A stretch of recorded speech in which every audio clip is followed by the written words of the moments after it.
mambo mimi ni machache. Kwanza ni pongeze. Kuendelea kuwapongeza sana kwa kuendelea kupata haki safi.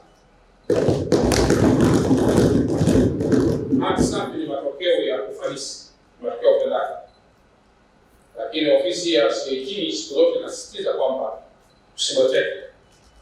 Tuendelee kwa kasi kubwa ili kuhakikisha haki safi tunaimaintain, lakini kwenye makaratasi.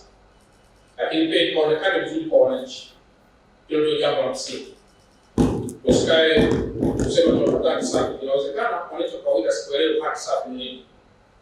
Unaweza kupata haki safi sana, lakini kama hana barabara, kama madarasa yake mabovu, kama hana maji, kama umeme unakatika, anaweza sikuelewe nini maana haki safi.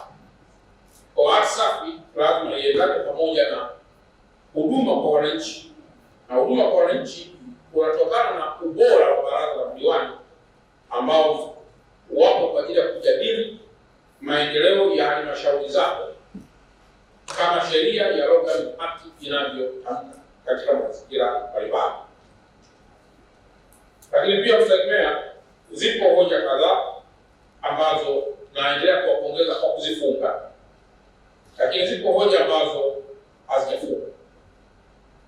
Tunaendelea kusisitizwa pia kwamba lazima tuzifunge hoja hizo kwa ubora wa hoja tena au kwa ubora wa evidence. Sasa zipo hoja ambazo zingine ni za kitendaji, zingine ni za kisera, lakini zipo za uzembe. Wanaendelea kuwasihi hasa wakuu wa idara kuendelea kusaidiana baraza la madiwani kwa ujumla wake, ili hoja zote ambazo zinadondokea katika vipengele vya uzembe na vitu vingine vya namna hiyo